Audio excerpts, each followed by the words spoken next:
Oh, Colorado, say it ain't so. Say it's not so, man. Y'all trying to come for me now? Y'all trying to question my loyalty? Are y'all trying to question Big Tiger? You see the Tiger? You see? You know JSU already been coming for me. Not Colorado starting to come for me. Oh, that's how y'all do me? Y'all gonna do me like this? Me? Look here, y'all. Let me explain something to y'all. Let me explain something. Let me break it down so it'll be forever broke, right? I played not for one, but two legendary coaches. I played football from the eighth grade. Well, we gonna start at eighth grade. We just say start at eighth grade because I didn't know what I was doing really before that. So eighth grade up to college. I missed 2 years when I was injured, right? Ninth grade, 10th grade. But from eighth grade to my end of my college career, so that's like 4, 5, 6 years. Let's say 6 years, right? In 6 years, I had 12 losses. Now, that's 12 losses. I'm telling y'all all this for a reason. How many people you know had 12 losses in their career? I played with some legendary coaches. My coaches used to tell me stuff, and this is why y'all feel like I'm hard on y'all. I'm switching up. It's because when we lose, it's more negative things to talk about than when you win. When you win, everybody happy like, oh, yeah, yeah, yeah. When we lose, I'm not finna lie. The people I grew up with, they didn't lie to us when we lost. They told us the truth. You know why the truth is important? Because now you can identify what you're doing wrong and you can fix it. One of my coaches used to say, it don't matter how you start, it matters how you finish. It don't matter how you start, it matters how you finish. And look at Colorado against Stanford. Started great, didn't finish so good. You end up losing. Against UCLA, started good, didn't finish so good. You end up losing. I had another coach that would say, when we get them on the ropes, we're going to hold their head up on the water. We're not going to let up until the second and third string guys get in the game. We're not letting up. We're trying to have goose eggs on the scoreboard. We don't even want them to score. We don't want them to cross the 50. So with these kind of guys, like one coach would say, you go hard at practice. This is when you put it there at practice. You get tougher, mentally tough at practice, not in the game. It's like you get mentally tough on Mondays and Wednesdays when you don't want to be out here.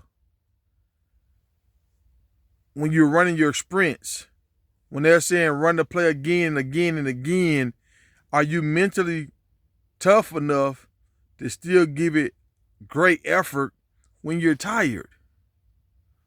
Are you mentally tough enough to still push yourself to a greater level when people are not watching you? Or are you competing against yourself, or are you just trying to beat the guy next to you?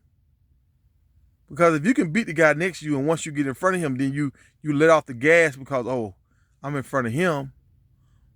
But you're not pushing yourself to your limit. Find your limit. Don't just compete with the man next to you. Find your limit, because you might be shorting yourself because you're only making sure I'm in front of this guy. No, give it all you got. So in the fourth quarter, when you reach for that extra gear, you already put it there. It's there.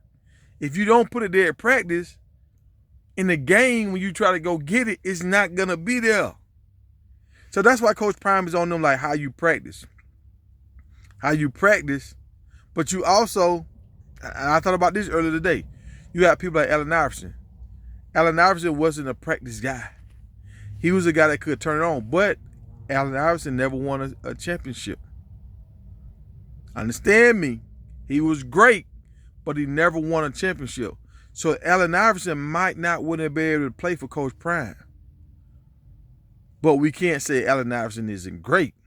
Some people are blessed with a talent, but some people don't understand how to be disciplined and how to work.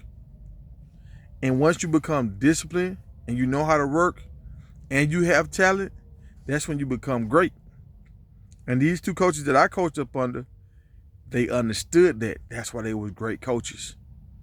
So what I'm doing right now, and even with Jackson, when I see stuff that's not going to benefit the team, I'm going to call it out. I don't know who watching my videos.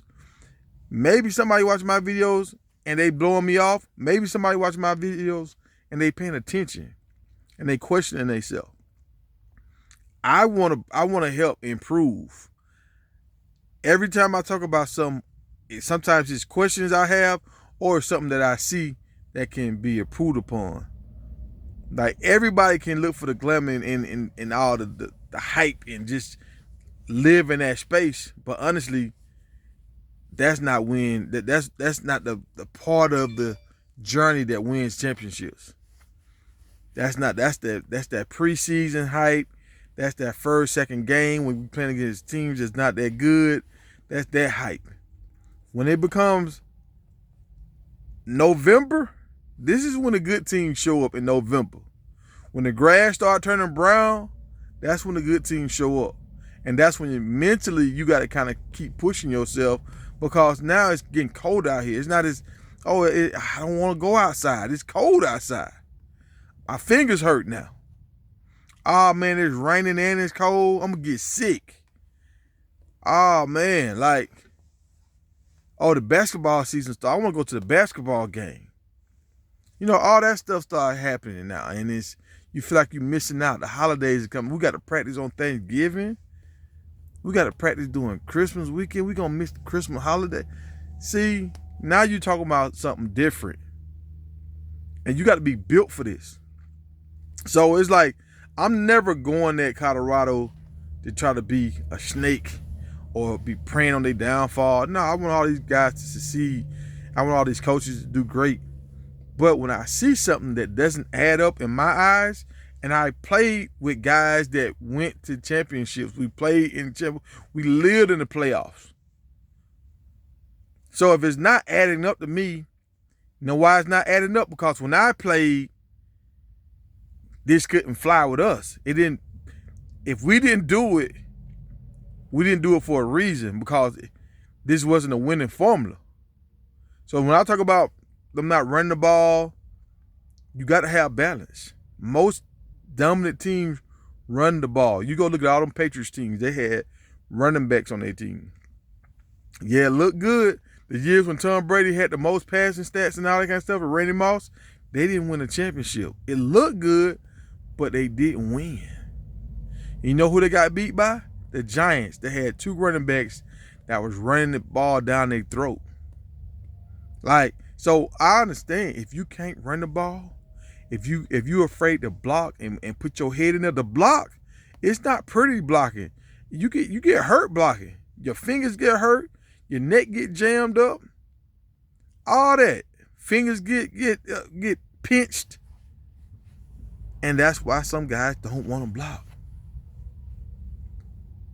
So the things and that's what George Kirby talked about that. He talked about blocking. A lot of receivers transferred out of there.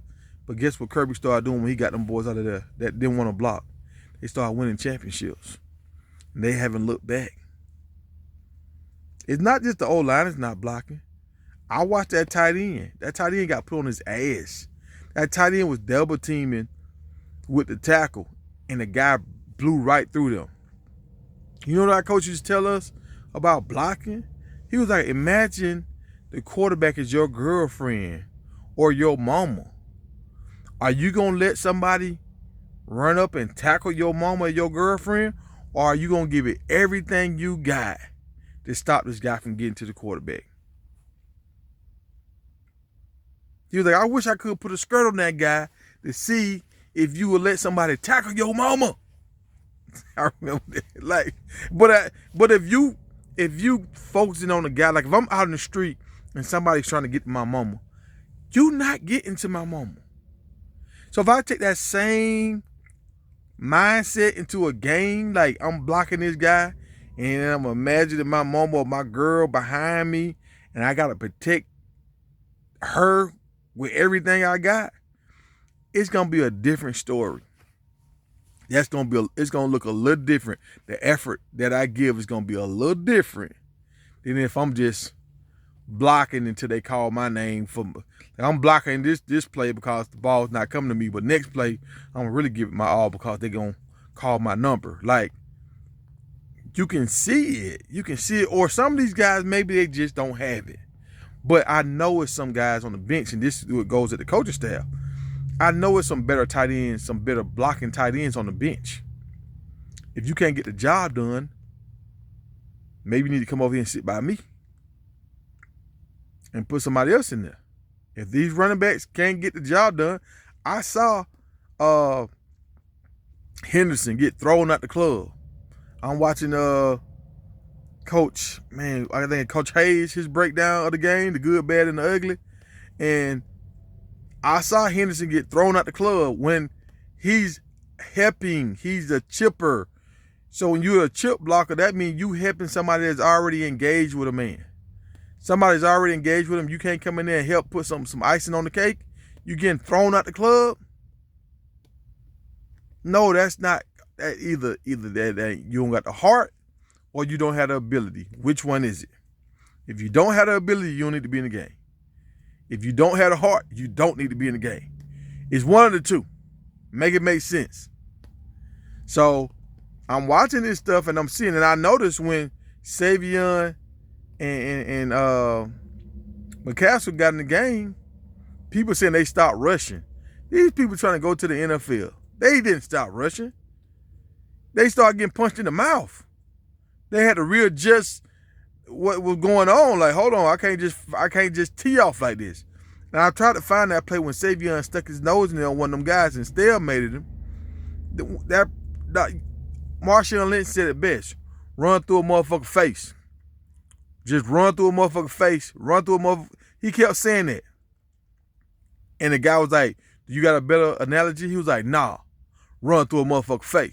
When you run through somebody and that pressure and that pain, a lot of people ain't built for that pain like that, man. When they can overpower a smaller back, oh yeah, we want to do this. But when it's a 210 back in there and you got a 300-pounder push on you, now you have 500 pounds plus the power and the force that they put into your face, it's a different kind of animal. And I'm gonna just call it baller, striker, strike. Because that's the only thing I know how to do, man. I cannot sugarcoat this. And I hear people saying, I don't know, some people, I don't know if they just don't know football or they just know how to lie real good. I can't do that. I can't do it, y'all. I can't do it. But hats off to the whole team. I do feel like they are giving great effort. I'm not gonna say they're giving their best. I'm gonna say they're giving great effort. And they undermatched in some of these games. So I'm not just gonna say they trash. I never said nothing like that. I ain't switching up. I just want to see them play at a high level. But that's what I got, y'all. I'm gonna try to go live with my homeboy Harold tomorrow. We've been trying to do this for the last week. We've just been busy, man. Busy. I appreciate y'all for watching, and I'm gonna keep pumping out the content, the unbiased content.